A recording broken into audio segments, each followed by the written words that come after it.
Welcome to Trinity Radio. I'm Braxton Hunter. Yes, you are. And he is Jonathan Pritchett.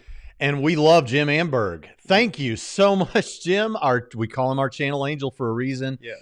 And that really does mean a lot. Thank you so much, Jim, for that substantial super chat. He says, God loves you. Yes, you, the person who's sitting in the chair who just read this. Happy Friday. Well, amen. Yeah, so or if you're driving, your car seat's still a chair.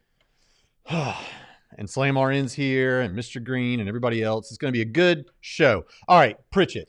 This is a unique day in Trinity history. There's only been a few like it where you chose the show topic. Yes. And when you came in and told me you wanted to talk about something with Mark Wahlberg, the first thing that I thought was, hold on, I thought Mark Wahlberg was Team Jesus. Mark Wahlberg was just on Pints with Aquinas talking about how he felt led to express his faith by making a movie about a boxing priest or something. Something like that. Yeah. Something like that. I don't know. Yeah. So what? So and then you're like wanting to just trash all that. I do not. I would not do such a thing. I like Mark Wahlberg. I think he's a good guy. He is Team Jesus, but he said something interesting in that article that I sent you about how he deals with his children as far as the faith goes. Do you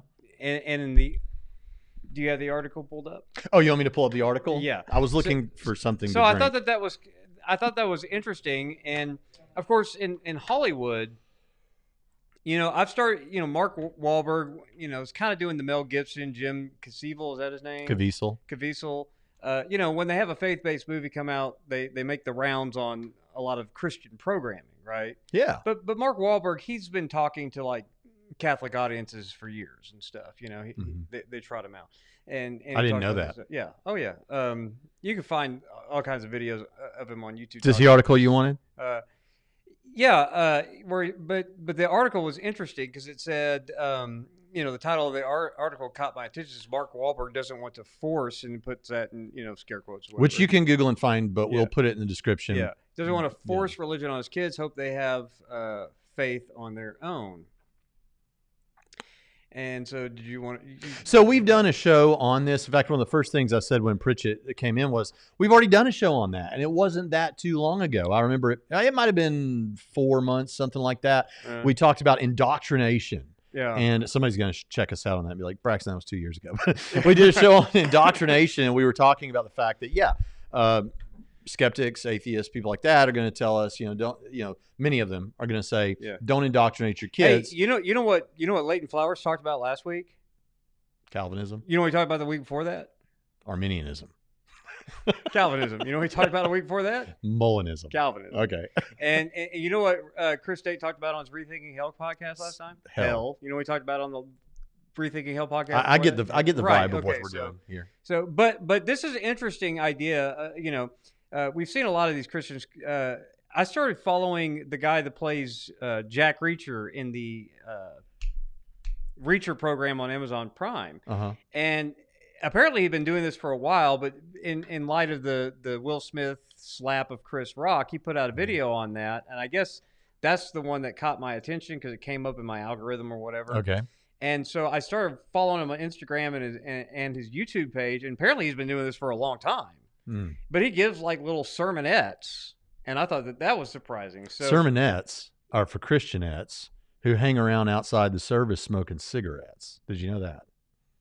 So electronic cigarettes these days. So for deacons, those are for sermonettes. Miniature sermons are what holds the attention span of the cigarette smoking. Yeah, deacon. Well, it's for the Puff and Point Committee. Are you familiar with the Puff and Point Committee? No, but I'm sure as my dad was a smoker, he was probably on. He was on the Puff and Point. Here's what happens: the Puff and Point Committee is the bane of every pastor because the pastors.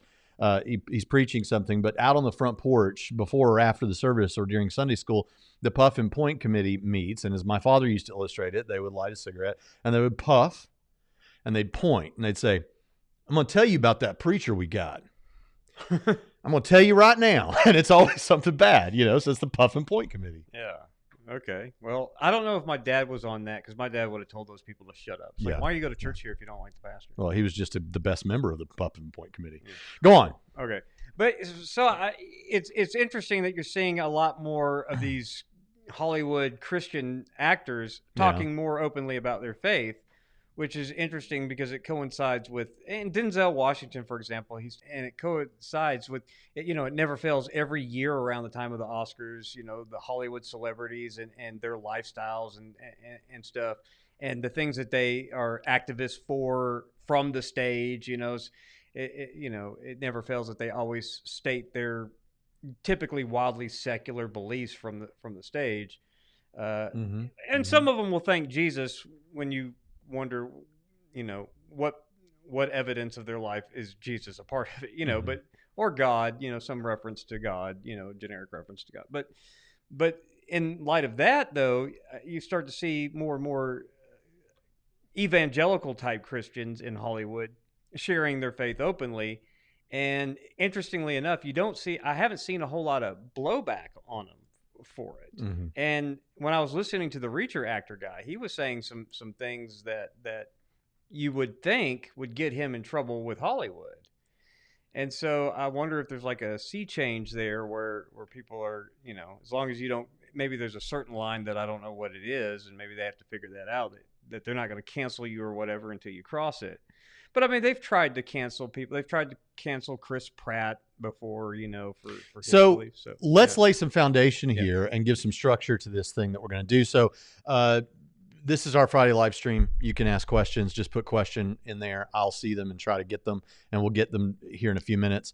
But when we did the show on indoctrination before, indoctrinating your kids, indoctrination, all right, just on the face of it sounds etymologically okay, right? We're teaching doctrine to our kids. But indoctrination has morphologically come to mean it's got a manipulative attempts to force them to adopt certain beliefs that you want them to believe. Yeah. Indoctrination is using deception or preventing them from learning other information, that stuff like that. Yeah, it's technically it should be a neutral term, but it has this baggage of negative connotations. Well, we would just call what we experience and what we would do with our kids teaching. Like training. Well, Train up a child in the way he should go. What's and when the he's old, word he'll not in depart from it. doctrines, right? Yeah, doctrine. We're teaching doctrine. Right. And in fact, for those that are watching the Jude series, which, by the way, one is going to drop either today or tomorrow, in the Jude series, what do we find out about the false teachers? In fact, I'm going to show you all something real quick here. Jonathan, I'll be right back. This is the classroom for the... Whoops, sorry, that didn't mean to start playing. I've got an audio clip I'm going to play when we get in there. But for those watching the Jude, this is the classroom for Jude. And I want to show you something here. Whoops. No, actually, that was it. Scoffer. This is what the bad folks in that have crept in Jude's message. These false teachers, scoffers of tradition on the right hand side in that column going down. Scoffers of tradition, turn away from faith. Those who crept in, sinners, godless, deny the Lord, debauchery. Okay, what the problem is that we find out is they have polluted the faith. You know, the pollution language is used at multiple times in the Bible. And it's kind of, we get an inkling of that here because they have crept in and then they have polluted what was, or they could pollute what's going on in a community of faith with false doctrine. And so one of the things that's important here is false doctrine can creep in. And in the same way with our kids, we want to make sure that false things, bad things, things that aren't true, that they know what they are. Jude's aware of it. He's calling it out. They know what these dangers are, what these things are that are out there and how we feel about them. But the fact is we are, well, I looked down in the chat and I saw someone who almost looked just like me from that angle that I'm at. But, hey, Michael McClendon, I don't think I know you.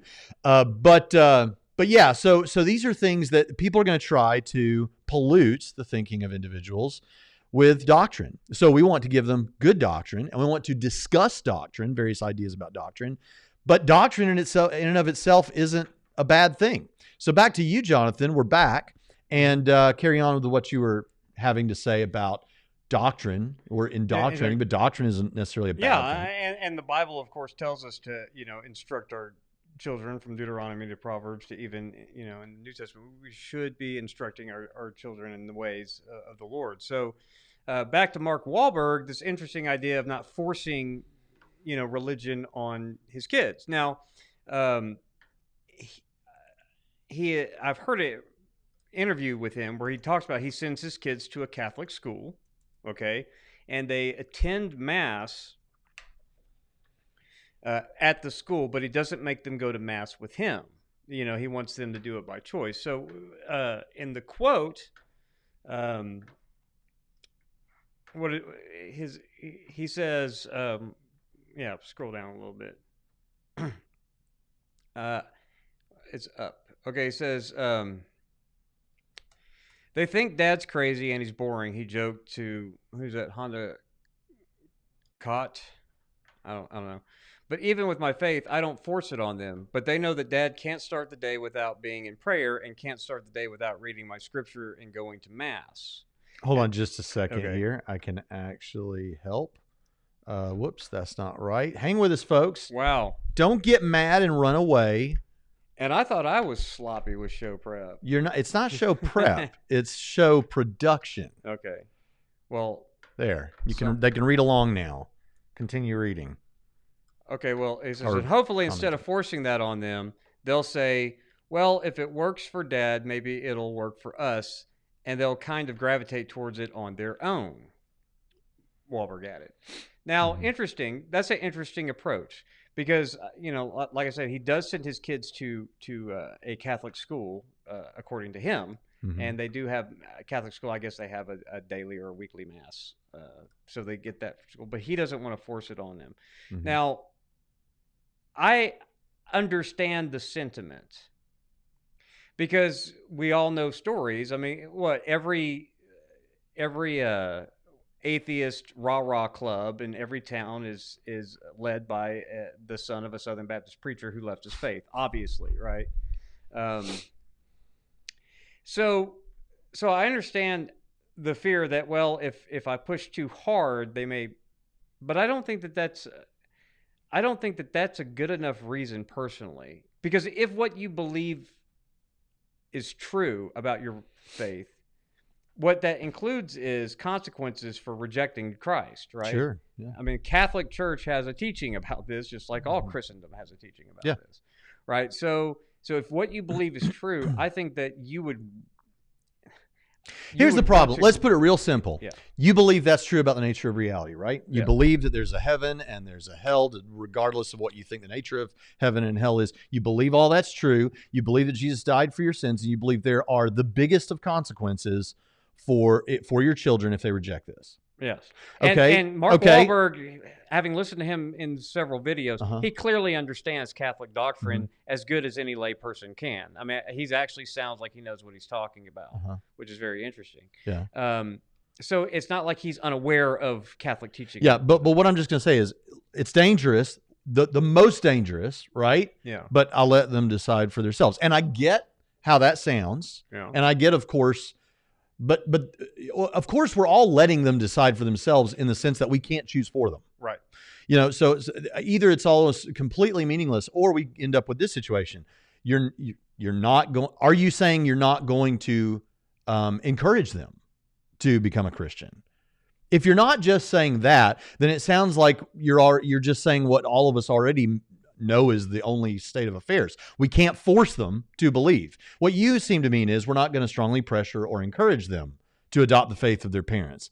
Okay, but if you believe, it doesn't matter what anybody else believes. If you, Mark Wahlberg, believe, or you, Jonathan Pritchett, believe that it is the most dangerous thing to reject Christ, then should we extrapolate that out to all the other incredibly dangerous things that you believe, regardless of what anybody else thinks? Right. You believe that smoking cigarettes can seriously damage your health and ultimately can lead to illnesses that will kill you. Yes. I'm sure Mark Wahlberg believes that. Should we let his children decide for themselves about cigarettes? Well, of course, in the sense that we both mean about Christianity, I can't choose for you, right? Yeah.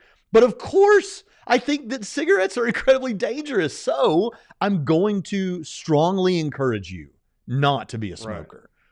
Right. What's wrong with that thinking?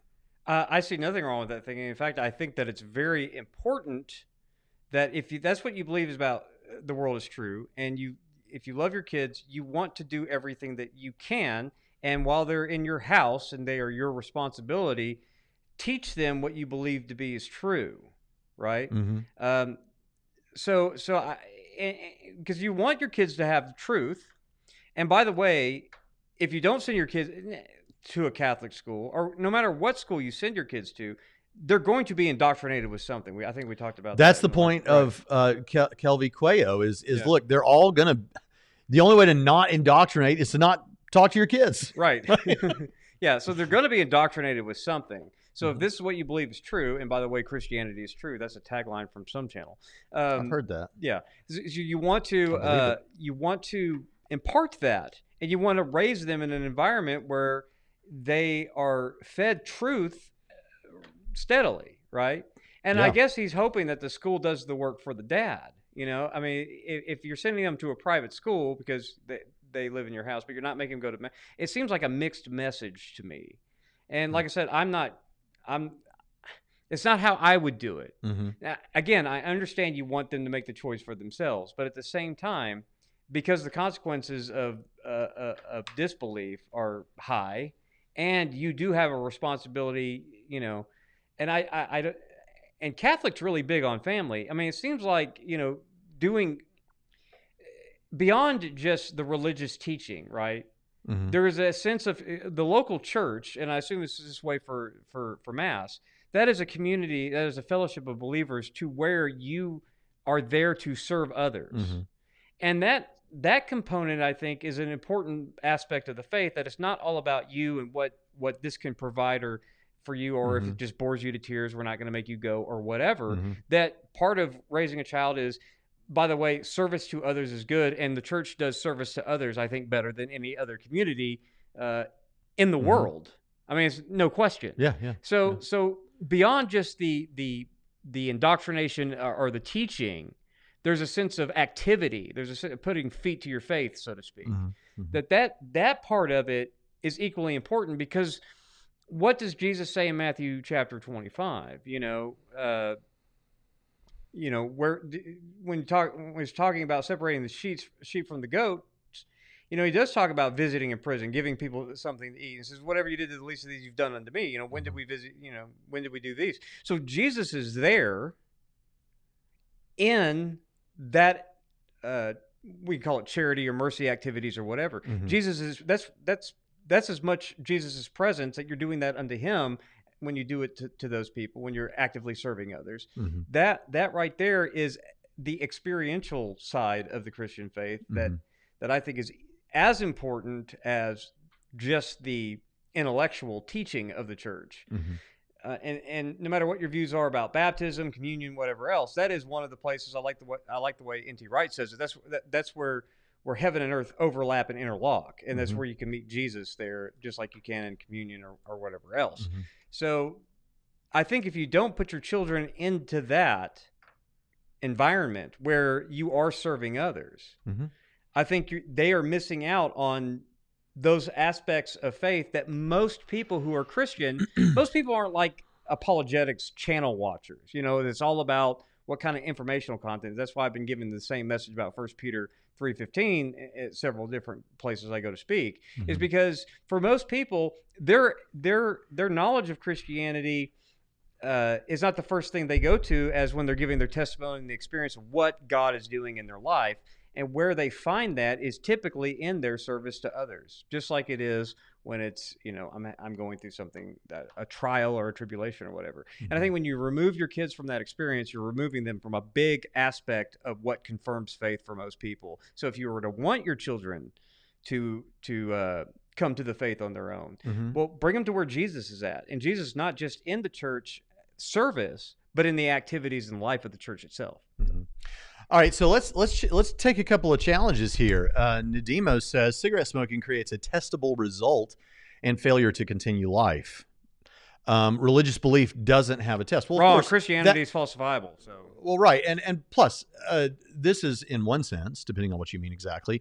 We would maintain that there is plenty of evidence to believe that Christianity is true, and so you may not hold that position, but you're just making an assertion here as far as that goes.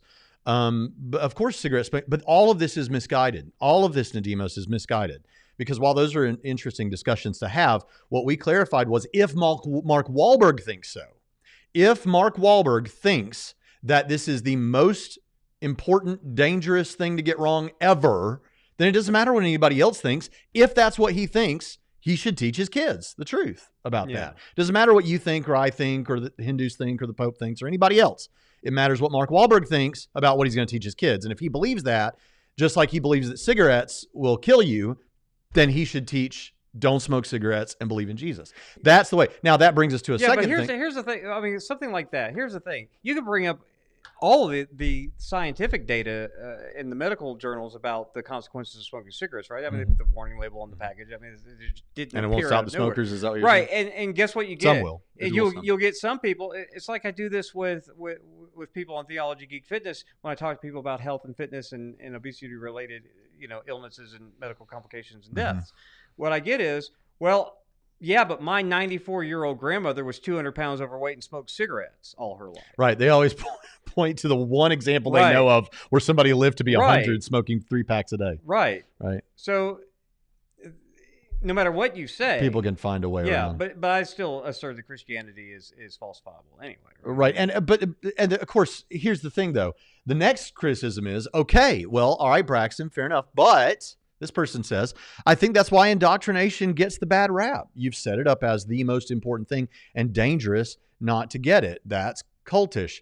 Is it cultish to tell people not to smoke cigarettes? Well, of course not, because all the evidence is there and anyone can see for themselves, right? And what do you think Christian apologists are trying to say? Yeah. We're trying to say there's plenty of evidence to believe that Christianity is true. Man, if I only had my look at the tree shirt. You need to, I think what's necessary for this is you need to have, for what you're saying here to have force, you need to have already presented reason to believe that there is no evidence for Christianity and no good reason to believe it. Then you could say, well, but we do have good evidence to believe this about cigarettes. But of course, we're not going to grant the second thing. And on top of that, there are plenty of people in the secular community who are exactly this way about other issues that they think are incredibly dangerous, that conservatives hold, or incredibly whatever. And we would say, well, obviously, depending on the issue, maybe there's something to that, but not like you're presenting it, perhaps. Yeah. And then they would just say, well, yeah, but I think there's really good evidence for this. And then we just get into the evidence. So many criticisms that come to us on this channel in the comments and elsewhere, what the commenter is saying, in order for it to have any force or to have any sway, relies on things that they have not demonstrated originally. Well, that, and why is saying something is of utmost importance? Why does that ratchet it up to cult-like level? Mm-hmm. Right? Because it's once something becomes the most important thing, now it's cult-like. Yeah. Why? That doesn't. I mean, what do you mean? It sounds religious. Yeah. We're a part of a religion. Yeah. Right. Do I sound a little sassy today? Michael McClendon, I don't mean to sound that way. Yeah, you can I'm be just sassy. saying, It doesn't affect me. I'm just having fun with Pritchett. It should be the most important thing, right? The fundamental nature of reality. What is reality like? Well, if this is God's cosmos, Mm-hmm. and it's a fallen cosmos where human beings exercise their free will to sin, and so the second person of the Trinity becomes incarnate and then offers himself as the payment for that sin because there's consequences for the sin, right? Mm-hmm. If that's what reality is really like, and you Mm-hmm. really believe it, is that not the most important thing? Yeah, really what we're coming down to again is, if Mark Wahlberg thinks it's important, that level of importance, I don't care what your thoughts are. I mean, I do care because we'll discuss them, because that's what this channel is kind of for, is talking about different ideas. But the fact is, it doesn't matter for that point what anybody else thinks about it, or if there is or not good evidence for anything. The point is, if it's the case that Mark Wahlberg thinks that's the most important thing, then Mark Wahlberg should teach his kids that. Right. Otherwise, we're finding out he doesn't really think it's the most important thing, or he's not sure it's the most important thing, or something less than Mark Wahlberg thinks this is the most important thing, which we know that he does from his stated beliefs. Yeah. So it's it's interesting that he doesn't want to force it on, but he does send him to a Catholic school. Mm-hmm. So it almost sounds like to me, and like I said, let's not pick on Mark Wahlberg thing, and tell him how to parent, but the Bible instructs how to parent. And it seems Thanks, to me, Elizabeth. Yeah, and it seems to me that that's almost as like when you say, I don't want to force it on my kids, but you're also sending them to a private school instead of a public school.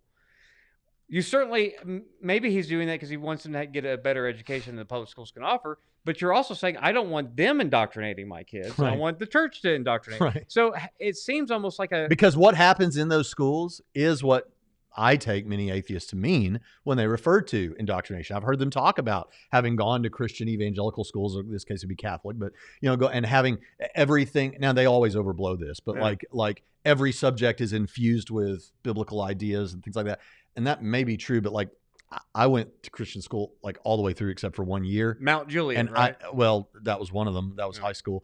And while there was an expectation that everybody here is professing Christian, there were math classes, there were math months that went by without anything about God or anything like that, right. Except for incidental, you're in the classroom at the same time talking about God. Yeah. So I mean, but they would call that indoctrination. They would call sending a kid to a school like that indoctrination. So yes, he is indoctrinating, or quote unquote forcing, in the way they mean it, his kids to believe. So, right. I don't know what he means in a sense, I think he means I'm supposed to say this. I think that's what he means. Right. Because, but what your dad never did was, I'm going to let the Christian private school do the work that I should do as a father for Braxton, and let the school teach him all this stuff, so I don't have to bother forcing it on my son. Now, it seems to me, the rule in my house was this. My dad was like, this is what we do. We go to church on Sundays. Mm-hmm. And he said, and even as a teenager, when you start staying out on Friday and Saturday nights with your friends or whatever, he's like, I don't care if you only got 4 hours of sleep because you stayed up all night Saturday. In this house, if you live in this house, you are going to church on Sunday. Yeah, that's us. I mean, period. In a loving way. Like if my kid's sick, okay, obviously, but like that sort of thing.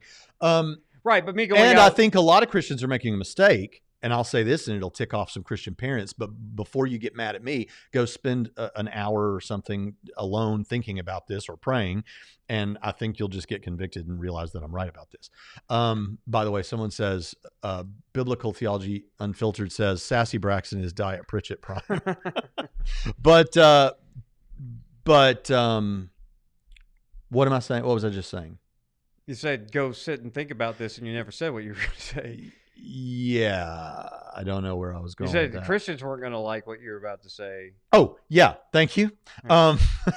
And that is that if you're the kind of parent that says, okay, well, my kid, my kid couldn't go to church today because he had to study for his math exam.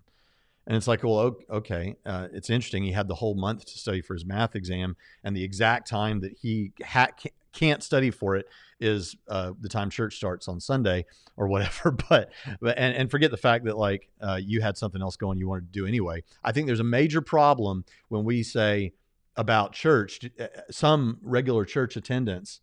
When you say, and I'm not getting into I don't want to get into a debate about home church versus church. I don't want to get into that. But the fact is that when you let your kids miss a regular church attendance because they have an exam or because they have soccer practice or because of whatever, I'm not talking about here and there, but I'm talking on a regular. If this is what you're doing, I submit to you that in a loving way that you may be teaching that kid that what that math teacher has to say is more important than what God's word has to say, or what that soccer coach has to say is more important than what God's word has to say. And I think that is something that Christians, obviously I know that you skeptics think that what I'm saying is like, well, yeah, because it is.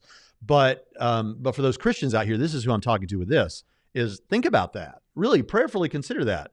Are you cutting out church for extracurricular activities? And what message does that send to your kids?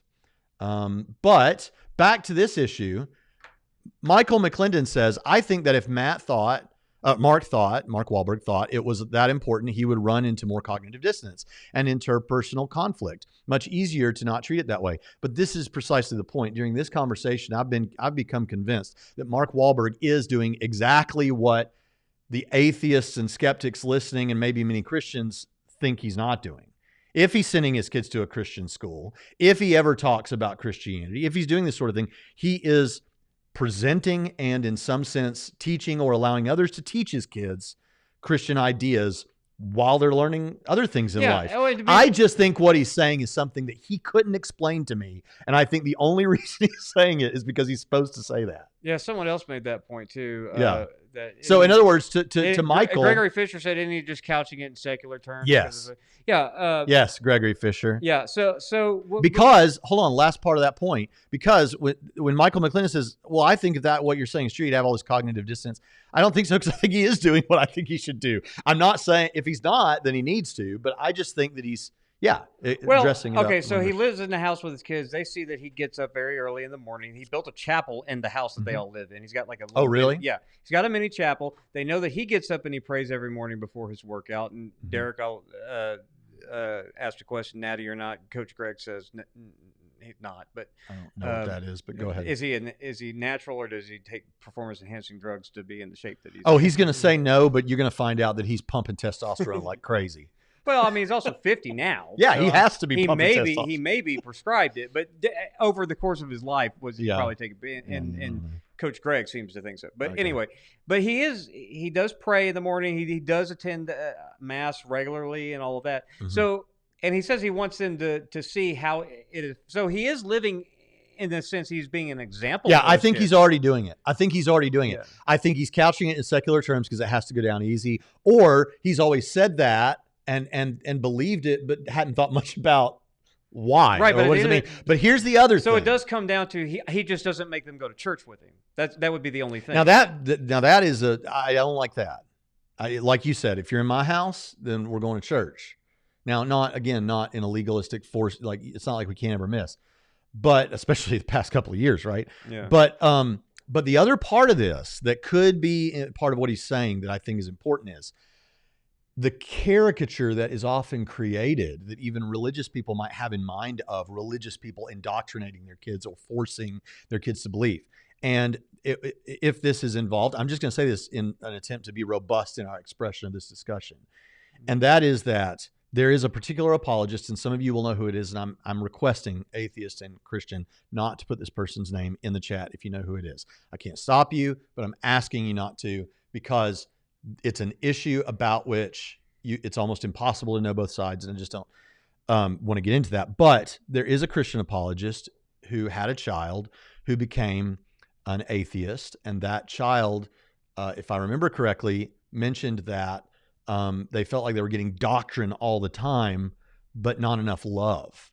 Yeah. Now, I literally I taught, we did critical thinking, me and my oldest daughter, and some basic philosophical ideas, kind of like an intro to philosophy type thing. She's 14.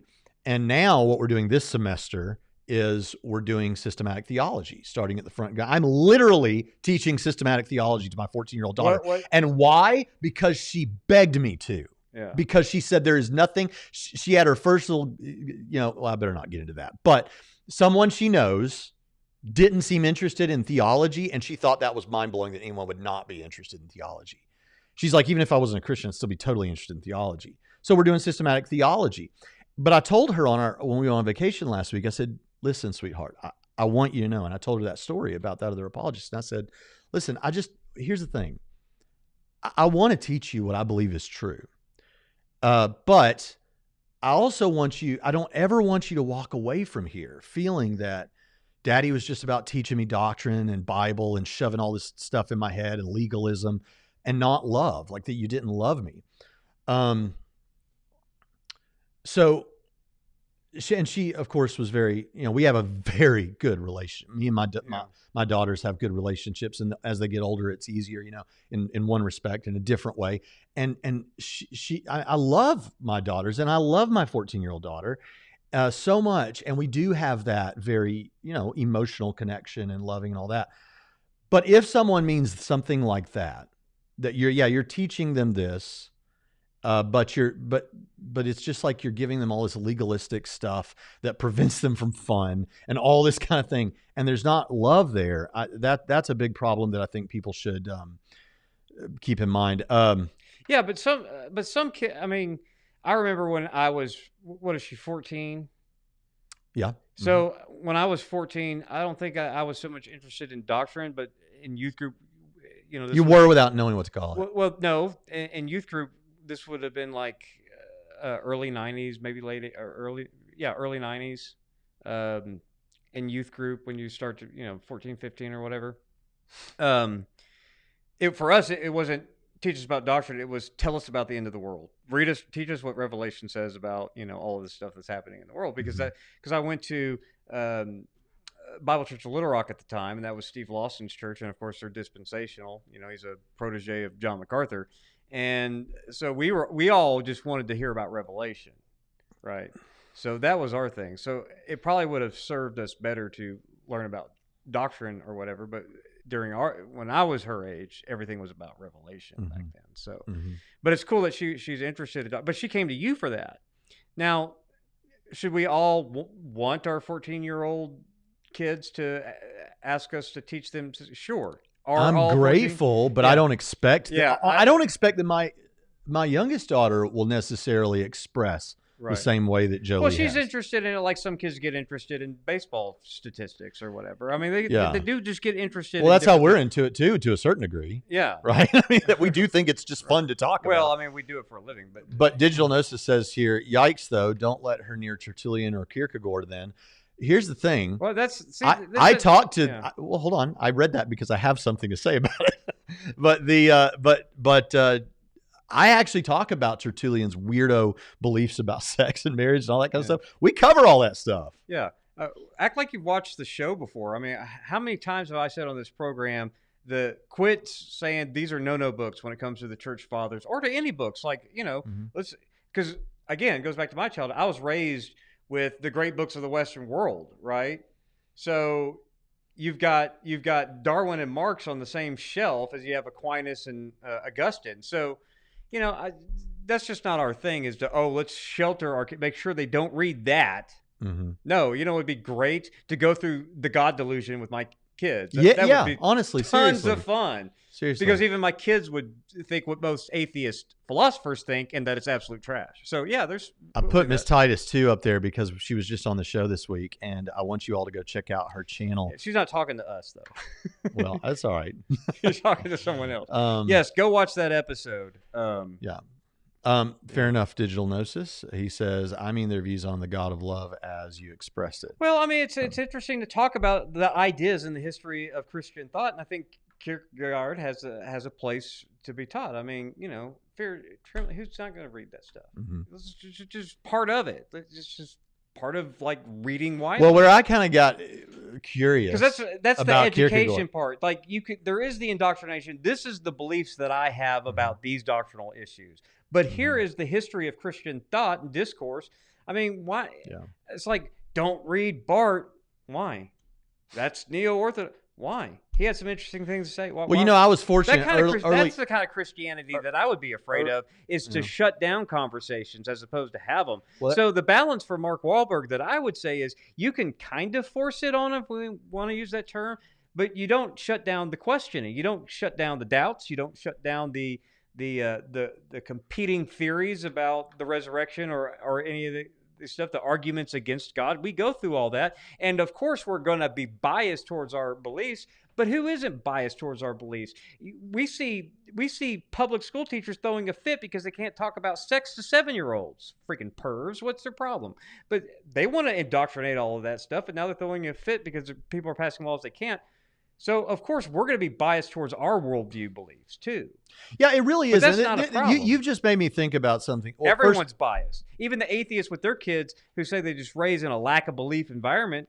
Do you not ever talk about religion? Do you ever talk about this is why we don't believe it? Or do you just completely avoid it altogether with your 14-year-old teenage kids that are teenagers that are asking questions about these? Mm-hmm. And it'd be interesting. I mean, I would doubt that atheists would prevent. I mean, I met people in the church who would drop their kids off for vacation Bible school or youth group, and they would tell you that they were atheists or they don't believe in any of this stuff. But I mean, they didn't prevent their kids from coming to church because, whether it was to be around their other friends or whatever. So, there's a balance there that all parents have, that this is our worldview, but, they are, like you said, you can't stop them. You can't make the choices for them. But I think the balance to that is this is our worldview, and yes, you're going to be biased towards your own worldview, but here are the other ideas, and here's why I think those ideas are bad. Mm-hmm. That's the way to go about it. Well, fortunately, to be fair to skeptics and atheists, I think sometimes they're reacting to how they were raised or how they've seen Christians function and Christian parents. It's always function. The fundamentalists that get the blame for this, right? I came out of that's the atheist tagline. I came out of a fundamentalist background, right? I mean, that's almost all of them that we. And I can't presume, and I think what sometimes me and you, and this is to be fair to them, I think sometimes me and you will sometimes react with, no, we're not like that. And it's like, well, okay, maybe you're not, but there are plenty of Christians that are like that, maybe, depending on whatever the claim is. But for me and you, I know this is true. And for me, the reason it's true is because early on, when I was still going to the Southern Baptist Convention's annual meeting as a pastor in a Southern Baptist church, a preacher got up and preached and talked about, no, I want my kids to read all that stuff. Just like you said, Dawkins, the God Delusion hadn't been written yet, but similar type books. And he was saying, I want my kids to read all that stuff. I want them to know what's out there. I want us to talk about it. I want us to go through it. And that's how we are. My kids are reading, or at least my oldest daughter is reading books that would be challenging in that way. They're not strictly atheist books, but books that are challenging in that way. And, it's fine. I've never had that problem. We're watching a show right now, my daughter and I won't say what it is, but it's critical. It's designed to be a criticism of religion, organized religion. And she noticed that. And she mentioned it, and we talked about it, and we discussed it, and then we enjoyed the show, and just it had been realized, and we've brought it up since then in jokes, but it was obviously there. We're not trying to hold our kids back from that, people like me and you. We're not insulating them. I remember saying to a guy across the river here one time who had kids that were just going into high school and everything. Literally this river, in Kentucky. Yeah, in Kentucky. Across the nasty I preached over there in the Henderson one States, time. Across this nasty, disgusting, litter-filled Ohio River that everyone says is pretty when they look out my window, but they have no idea how awful it is. Anyway, go ahead. His kids were going to high school, and they'd been homeschooled the whole time. And I said, well, aren't you worried? Because I'd taken it that he was kind of like really wrapping his kids up and insulating them. And I said, how are you going to handle this when they go to high school? And he said, well, the key is not to insulate them. Yeah. The key is not to insulate them. The key is to just prepare them to be good, clear thinkers and be aware of the biblical material and how to think critically and good ideas like that, and how Christians answer all these questions. And it's that's what you do. Yeah. Michael McClendon asks, is it Jonathan's position that angry atheists just got the wrong Christianity. No, it's not my position. Amazing how many wrong Christianities there are. Yeah, I mean, there's doctrinal disagreements, but I don't bag on the fundamentalists. I like to take up for the fundamentalists just because nobody will outside of fundamentalism, and it makes people irritated, and I like to irritate people. So I'll take up for the fundamentalists, right? Because not all fundamentalists get a bad rap as if they're all the worst form of Christianity ever. No, there's really super nice people that are in these independent fundamentalist Baptist type churches. Really great people, salt of the earth people. They love people. They want to go around. They want to share Jesus. They don't like oppress their kids, and they don't. I mean, it's ridiculous, the bad rap. I think the angry atheist oversells half of it because are there abusers? Sure, there's abusers in the Southern Baptist Convention as well. But let's get back to let's get back to but no, that's not my this position. is a common criticism that, and I'm not picking on you, Michael, but it is a common criticism that, well, there's all these different types of Christianity, there's all these different denominations. So I saw Trent Horn the other day shooting down he was saying this is a bad thing that Catholics often say, but atheists often say it too. But Catholics often say there's like 30,000 different Protestant denominations and all that. And he was saying, don't say that, because ultimately most of these go back to a few traditions and blah, blah, blah. If you're talking about Protestantism, and then Christianity in general, they go back to a number of traditions, but it's not 30,000. And almost all of them affirm the same ancient creed. Right. And this is the thing is, of course, right? Do you know, it's a huge book. It's a huge collection of books, right? The Bible. And it's a rich history of theological discussion. Of course that we're going to differ on things. Me and Pritchett differ on things. The only time I've ever seen this try to be forced into or put into like an argument type form is to say something like, well, something like a God who is everything that you say he would not allow for this level of variety in important beliefs. Well, it depends on what you mean by important. We do think they're important beliefs, secondary doctrinal issues that we divide over, but we don't think you're going to go like you're lost if you don't hold the views I have on Calvinism or the age of the earth or whatever number of end times, anything in systematic theology you want to discuss. If you don't hold my position on many of those things, it doesn't mean you're not a believer. Now, there are fundamentals. We could talk about how many and what they are and all that kind of thing. But yeah, those are not negotiable. And when you look at those, you do not get the huge, I mean, there are people obviously who are heretics and not orthodox, but there's a lot more unity around do your thing, the one church, two testaments, three creeds, four councils, the first 5 centuries. Yeah. And everyone agrees with that, whether you're in it. Yeah. So the force of that, or a Catholic or a isn't great. Whatever. Spartan Theology says, would you be upset if your children read Cone, Gutierrez, or other liberation theologians? No. I have. If they want to read Gutierrez sitting on the shelf over here. If they want to read repackaged white liberalism with various trappings, yeah, because and this is important. Why the great books are so important? Because guess what? I don't care if you're liberation theology, critical theory, whatever. I'll show you what Eurotrash philosopher that came from.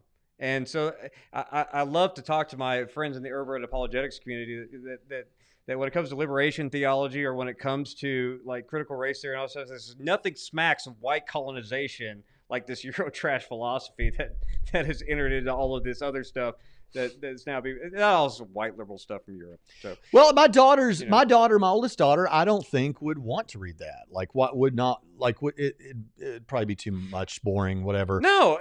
In fact, there's a lot of. I had to read them for Trinity. Yeah, there's a lot of no, and that's the thing though. That's the thing that I always have to push back on people. Look, I think Cone says some important things. It doesn't matter. It's going to be boring to my daughter. That's all I'm saying. Oh, okay. So she's not going to read that. But if she's 18, 19 and decides, I still don't think she's going to read it, but let's say she decides to read that. Yeah, have at it. It'll make for a great dinner discussion. In all of that stuff, too. Mm-hmm. That's why it gets in the door in the first place. Mm-hmm. But I think that it should be reasonable to say this is good, that's bad. This is the good, that's the bad. Because sometimes you get insights that are true that you wouldn't have gotten from anywhere else because it's off the radar of other thinking theologians, whether they're orthodox or not. And so that's why I read widely, but you do it with a steady hand, with a sure hand rooted in orthodoxy. So you can say, this is the good, this is the bad, we need to get rid of that. But this we need, right? But I do that with Nietzsche, right? I mean, he is the eschatology theologian of atheists. Where did those ideas come from, right? The eternal return and all that. So there's a way to talk about this stuff with people, whatever it is. Now, like you said, Jolie may not be interested in that, right? Mm-hmm. But I know that there's a lot of people in the black church that are interested in that, even though they know that they've heard that it's not orthodox and there's problems with it, but they know that there's also good there. Mm-hmm. And so you can separate the wheat from the chaff and all those kind of things. And you could do that with Nietzsche. You can do that with Kierkegaard. You can do that with Schopenhauer. I mean, because you could trace the idea, like Schopenhauer's will and representation. I mean, how influenced was he by Martin Luther? I mean, a great deal.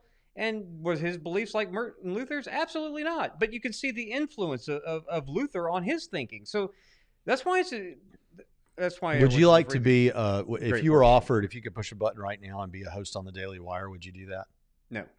Because Michael McClendon says Digital Gnosis Pritchett is auditioning for the Daily Wire because of your Eurotrash comments about let's see, where did it go? I don't know. I've lost it now somewhere. Well, what's the pay differential between that and my current job? That would be the thing. That would have to come into play. But only if Braxton Hunter came with me, because we do to be on the Daily Wire. Huh? Yeah, we're too liberal for them. We're not at all liberal, right. But we're not like them. I think that they say that. Well, I mean, I think that they say they have a variety. I don't know. I watch some of their stuff, and I like it, but I don't, it's like everything. I can always find something I disagree with, whatever. But I mean, if they were cool to have us and they wanted to pay us, it's like, we're a team, man. So Derek says, I want to raise my kids up in the Lord. They're still young, but so far I've been doing it with a loose grip, as in not pounding it into their heads, but it's always there. So I wanted to do this anyway. So give me some space here, Jonathan, to just say for a second that what this looks like. So what does it look like when you decide that you're going to raise your children in the way they should go and raise them to be critical thinkers and all those things, but also to find the faith that you're presenting to be beautiful and true? And what? Were you laughing at me?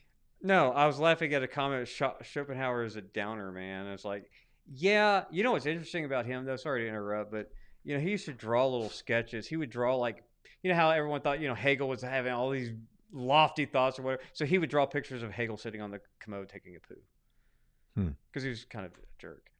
It's just funny. It's a funny story about Schopenhauer. Yeah, so I'm going to do like a sincere type thing right now. Okay, so okay. All right. So we're going to go from like bare naked ladies to you two here for a second. Right? It's going to get serious. You two, okay. But, well, I won't pick apart your king. No, seriously, I think this would be valuable to say. So like ultimately it's going to be a bit subjective in the sense that how you live your life is going to be something that's unique to you and the way that you all live and the way that you all think and the way that you communicate, and the family dynamics. But I would just say, and we're going to come back to Pritchett in just a second, but I would just say that for me, what it is I think we've drawing together what we've discussed in this video. I would just say, I'm not sure what Mark Wahlberg means when he says that he's not forcing his kids, or he doesn't want to force his kids into Christianity. If he means he doesn't want to decide for them, well, none of us are capable of doing that. If he means he doesn't want to teach them any more Christianity than anything else, we know that that's false because they're getting it ostensibly from the Catholic school that they go to.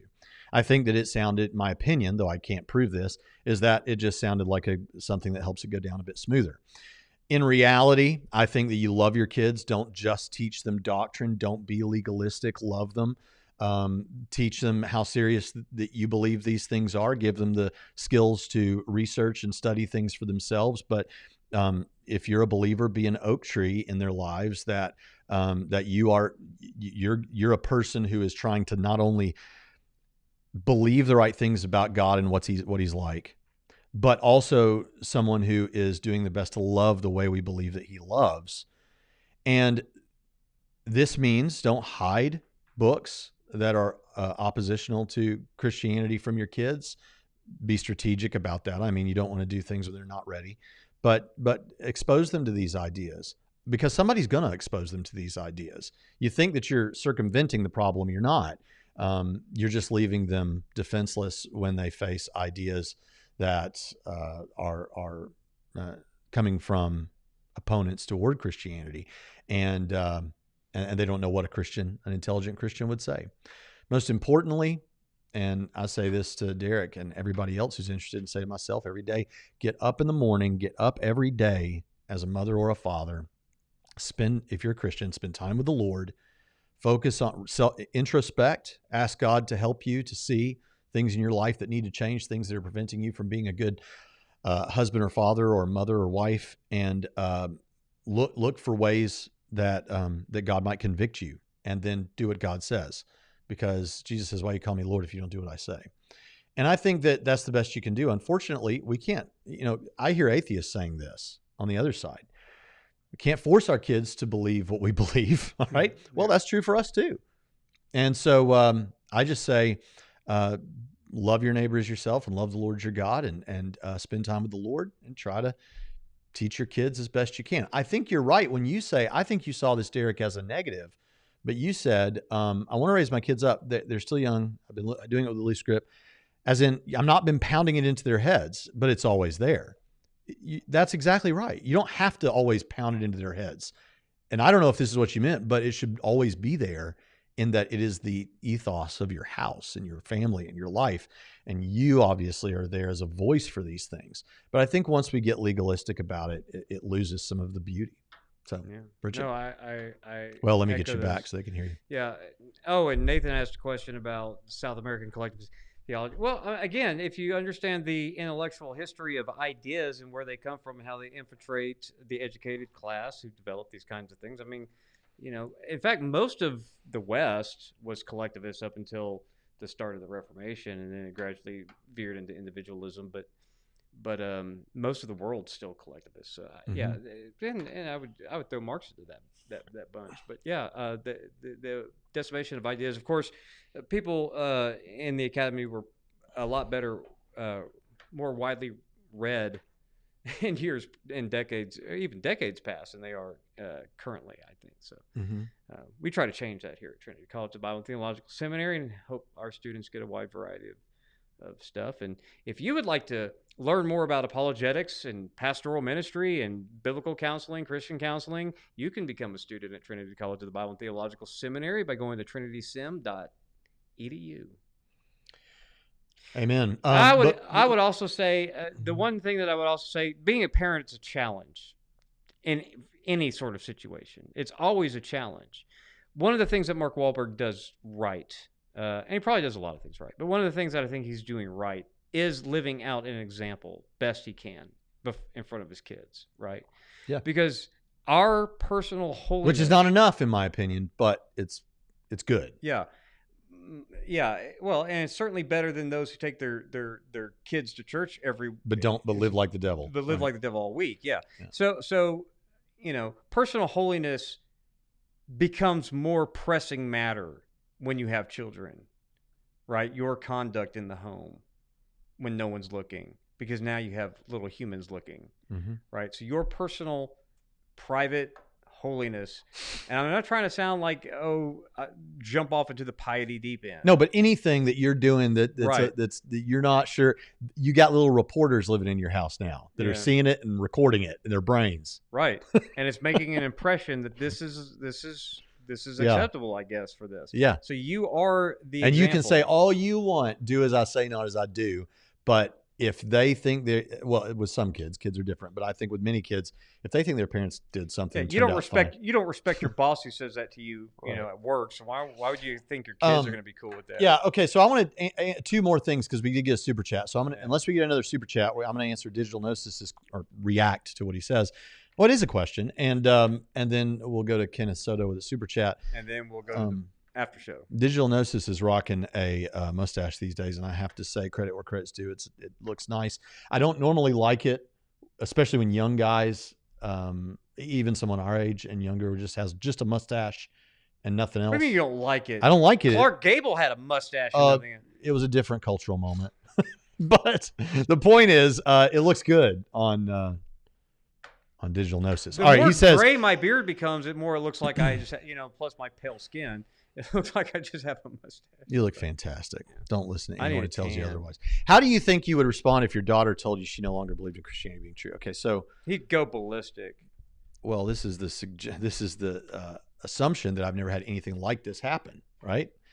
I mean, of course, you wouldn't have assumed that, but you didn't know this. But actually, about 3 years ago, I think, my daughter went to the YMCA camp in our area, and there were a number of things that happened. There were a number. He says he shaved off the beard now, or the mustache. There were a number of things. There were a number of things that she encountered that were disheartening at the YMCA camp, right? About her worldview, about her values, and all those things. And when she got home, something else happened, and there was a little bit of a kerfluffle. There was not about that, but just she got upset, and she said something hurtful to somebody or something. Well, when she went outside, my wife went out there and talked with her. I got sort of this vibe that, or I think she outright said something like, "Well, how do I even know there is a God? Or why? I don't even know if I believe in a God," or something like that. Or she wouldn't say in a God; she'd say God, right? I've got her talking like Matt Dillahunty, and she wouldn't. But the point is, anyway, my initial reaction was, of course, to, oh my goodness, this is something that's very important to me. I need to go talk with her. But I didn't. I told my wife not to, and I didn't. And I said, because here's the thing. If we do that right now and like we roll out all these reasons to believe and Bible stuff and all that, it's just going to make her more dug in on this. Yeah. I mean, she's going to have to feel like she's got to defend herself. Let's just see what happens. And you know what? Just not too long ago, she told me about, someone else who was struggling with it. She's like, I don't ever have those problems. I'm completely, Yeah. So the point is, the point is, I would still love my kids. I wouldn't love them any less. I wouldn't change our family dynamic. The only thing is, I would make sure that they know how I feel about this, how seriously I take it, and that if and when she wants, both my daughter, they're both daughters, want to talk about it, I'm always happy to talk about it. Yep. I hope that answers that. We got 2 super chats. Okay. And then we got to quit because we've got the Patreon only show coming up, Canadian Catholic. Work to do. So, Thank you for that super chat. Do you believe God causes everything? No. If so, how is that much different from the Calvinists? Because we don't believe God causes everything. So there you go. There you have it. Yeah. I mean, there's different senses of causation, but the sense that you mean it, God upholds the universe. You want to get into the doctrine of concurrence. Well, no, I want to get into God. I mean, God upholds the universe, right? That's a sense of causation, but not in the sense that you mean it. So no, that wouldn't apply to us. We're not Calvinists, and we don't hold positions that could be easily conflated with. And Kenneth Soto, he's up some, I think. What? You went there. Yeah. Oh, Baylor. Wait. Derek Baylor already went, so he can wait. Kenneth Soto says, I'm sympathetic to antinatalism. I think there is value in thinking deeply about having kids. I don't want to raise a kid in this society. All right. Well, Pritchett, you can say whatever you want, but I'm going to say some stuff that y'all ain't going to like right now. None of y'all Christians, atheists, anything else. Y'all aren't going to like this. I'm just going to tell you. The Bible describes children not only as great blessings, but also as it describes them as arrows that you fire onto the enemy. This is obviously spiritual warfare, not physical warfare. We wrestle not against flesh and blood. And blessed is the man whose quiver is full of them, right? The quiver of arrows. And so in one sense, it seems to make sense to think that why would you want to limit the number of arrows that you can fire that God can use in gaining ground for the kingdom, right? That is one thing that's pretty important. Now everybody's giving super chats to keep us going, and I'm fine with that. Yeah. but see, I'm not the only one who does it for the money. I'm just not going to lie. I mean, but yeah, and so I do think. Now, on the other hand, my wife makes the joke often that subdue the earth, be fruitful, multiply, subdue the earth. Well, it's been subdued, right? So job accomplished, right? I don't know, man. I think that for Christians, now this doesn't hold, and I don't, because this is something I can't be dogmatic about. Yeah. I am very clear when I talk about this to say, this is this is not thus saith the Lord necessarily. I'm telling you how I understand this with the sweep of the whole Bible. I don't know. I understand why they would, but I don't think Christians should, all things being equal, and that's an important caveat. Mm-hmm. There could be medical things. There could be all kinds of things. But all things being equal, I don't think I don't think parents should decide not to have kids. There may be something going on in your life that God's leading you in a certain way that I don't have any access to or know about. And I'm not going to say that for you. I'm just saying that I think generally for Christians, that's how we should view it. And if the response is, well, are you saying we should get rid of contraceptives and all of those things? And are you saying we should just let it happen whenever it happens? Well, actually, if you're Catholic, let me sound like a Catholic apologist for a second, even though I'm not against all forms of contraceptive, and I'm not against those things necessarily. I'll sound like a bit like a Catholic and say, do you know that you can just basically, two fertile adults can basically just regularly engage. You're not necessarily going to end up with 50 kids. Okay. These things kind of space themselves out for most people, or they kind of, you don't end up with what is it called? The Duggars most of the time. But sometimes you do. If you are that Catholic person, families. yeah, I'm not against that, but I'm just saying y'all think seriously about that issue like Kenneth is, because that is important. Yeah. Okay. So that's my thought. Oh, here's my thought. Okay. When I think of antinatalism, I go back to the mid 2000s. You remember the Rational Response Squad, the group of dumb internet atheists who said dumb things all the time? I can't. Yeah. Anyway, he was an antinatalist, and their whole thing is, you don't choose to be born, and then all of a sudden your entire life is an existential crisis about your impending death. Mm-hmm. Well, we don't believe that. Mm-hmm.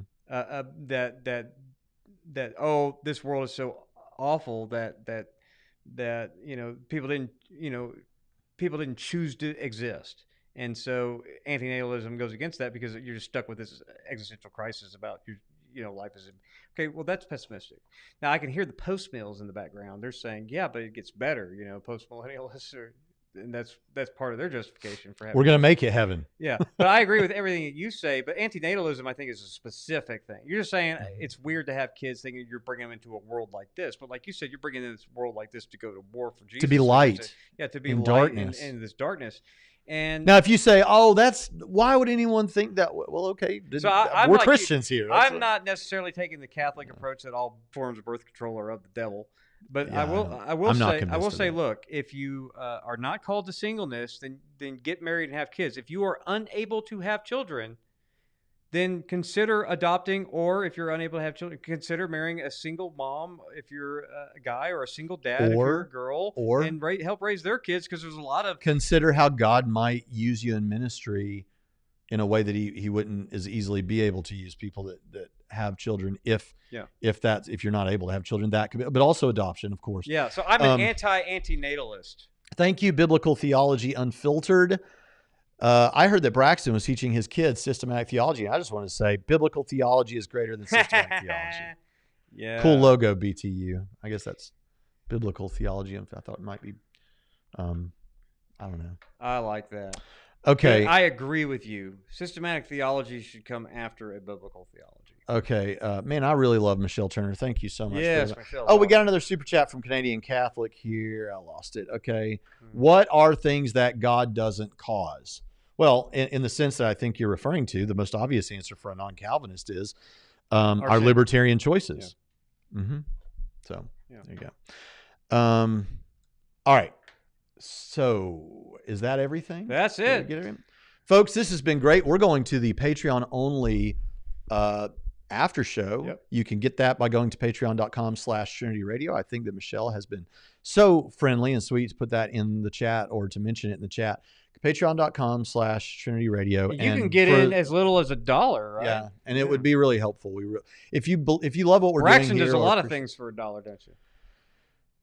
I pay to do a lot of things when it comes to this, and but seriously, every dollar folks, helps pay so that we can actually do it. Honestly, there are some things that it's going to be difficult to do that we're wanting to do, and that's I maybe in Patreon I'll tell you a little bit more about that. Yeah. But and by the way, I've started prep for the patrons.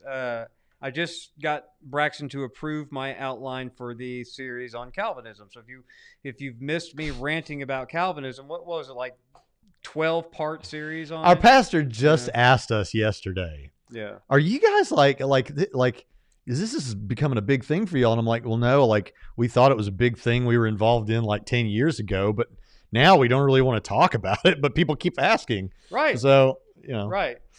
So anyway, we're done.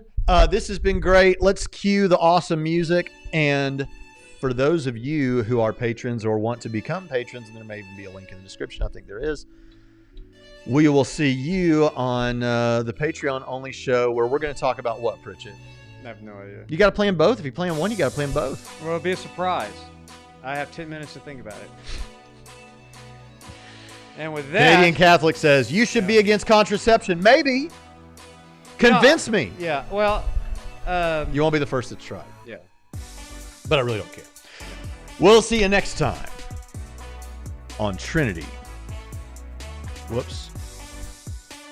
Yeah. You're just botching everything this episode, aren't you? Yeah, but I'm kind of enjoying the free spirit of it today. Yeah, it's Friday. I don't know what happened to my cool thing. Later.